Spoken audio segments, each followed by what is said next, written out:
Your debut, Stranger in Us All, where you wrote 4 of the songs, you sang on Ariel, you sang on Black Masquerade, you sang on Wolf to the Moon and Hall of the Mountain King.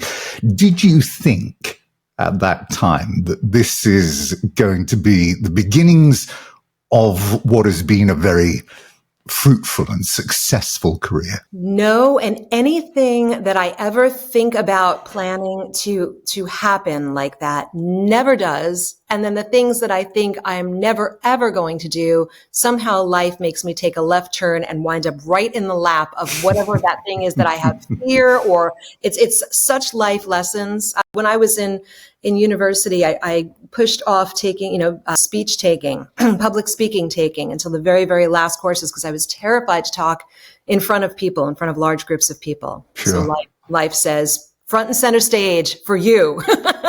So you can learn your lesson. No, I never would have thought that. And again, time goes so fast. When you say 30 years, it's mind boggling how quickly you blink and decades just go by so quickly. But I remember those days like they were yesterday. And honestly, like everything in my life with Richie, everything has been this very natural evolution. So I honestly, at that point, just thought I was helping out my husband to be, but boyfriend, I guess, at the time, Yeah. my live-in, whatever we were, defying definition. But when he had called me up and saw that I was, a closet poet with my journals and my poetry books, and always kept them locked in a closet so no one could see them or read them.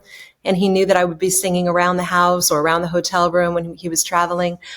And so when he was having a hard time coming up with lyrics, or the writer was the band was having a hard time, and Richie called me, and I was at home, our home, and he said, "I'm going to fly in a professional lyric writer tomorrow. We're getting the plane ticket now, unless you can come up with something for this backing track." And back in the days, we didn't have cell phones, so we would play the tape recorder over the phone, and I'd listen to it. Brilliant.